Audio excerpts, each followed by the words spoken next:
اس نے کہا بادشاہ سلامت میری پوری بات تو سن لے۔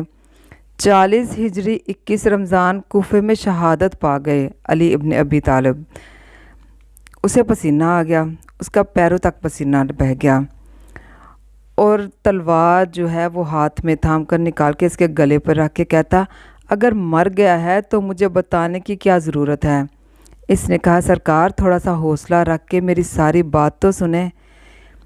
امام گیا ہے، امامت نہیں گئی۔ ہائے میں صدقے، کہتا امام پہ موت ہے، امامت پہ موت نہیں ہے۔ اس نے کہا اس کا جانشین ہے، وہ موجود ہے۔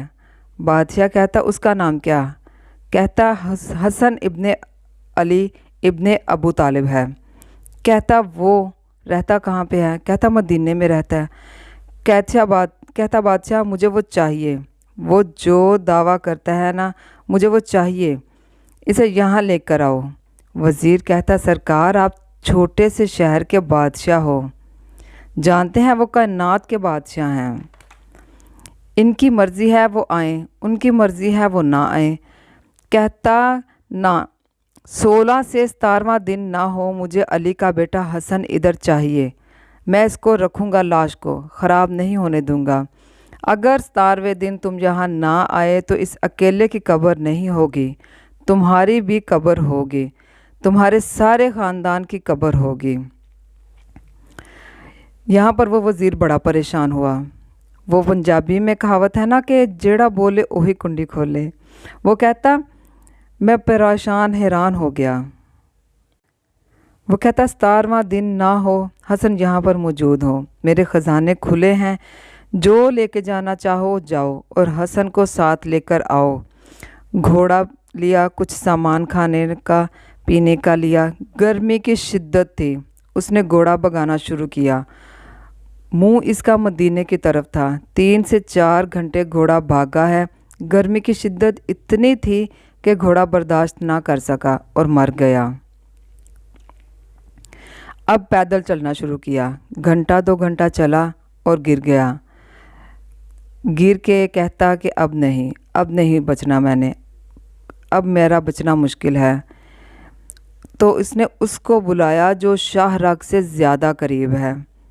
کہتا میرا اللہ مشکل وقت ہے، اب آپ بچا سکتے ہو۔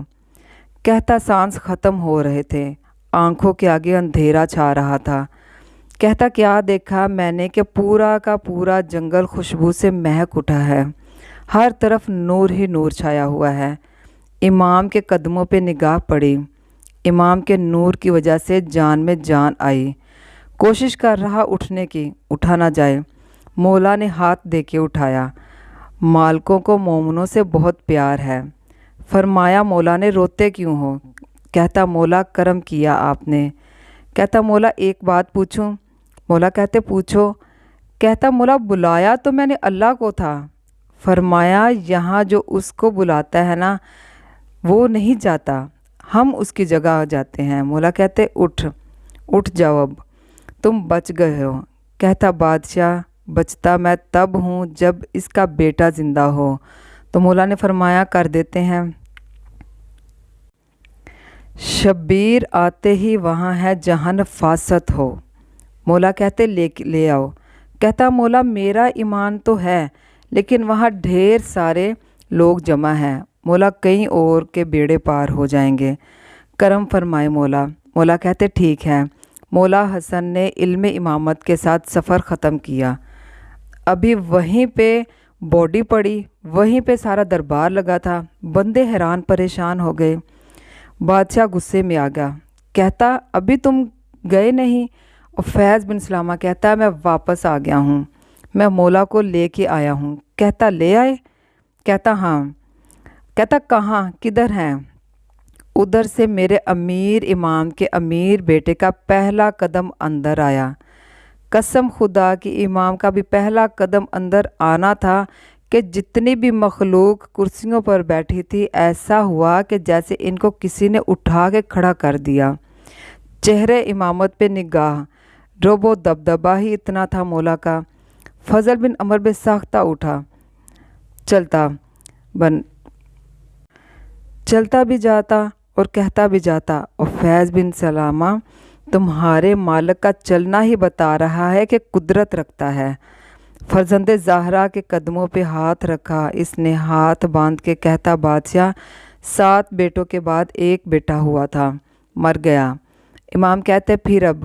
کہتا، بادشاہ زندگی کی بھیک چاہتا ہوں، آپ کرم کر سکتے ہیں، کرم کر دیں۔ بہت توجہ سے سنیے گا۔ پورے دربار کی نظریں اب مولا حسن پہ۔ کہتا، میں گزارش کرتا ہوں، اگر آپ کرم کرنا چاہیں کر سکتے ہیں۔ مولا نے کہا، فیض پانی لے کر آؤ، وضو کرنا ہے۔ مجھے خدا کی عزت کی قسم ان سے ناپاکی دور ہے۔ صرف اس لیے کیا کہ نانا نے کیسے بتایا، ان کو طہارتوں کی ضرورت ہی نہیں، یہ پاک ہستیاں ہیں جن سے نجاست دور ہے۔ ویسے ہی وضو کیا جیسے نانا بابا کرتے۔ مصلی آیا، وہاں حسن مولا نے سجدہ ادا کیا اور رب کے آگے دعا کی، میرے اللہ، میرے حق کے امامت کا واسطہ، میرے اللہ، اگر میری کوئی شان و منزل آپ کے قریب ہے اس کا واسطہ دیتا ہوں، اس کے بیٹے کو زندگی عطا کر دے۔ ابھی حسن مولا دعا کر رہے تھے کہ اس کا بیٹا کلمہ پڑھتا اٹھ کھڑا ہوا۔ اللہ کے حبیب نے فرمایا کہ میں اجر رسالت کچھ نہیں مانگتا۔ یہ نبی پاک صلی اللہ علیہ وآلہ وسلم کا فرمان ہے جب وہ زندہ تھے۔ تو دیکھیے آپ کہ کس طریقے سے مولا نے ایک جوان بیٹے کو اس کے باپ سے ملوایا۔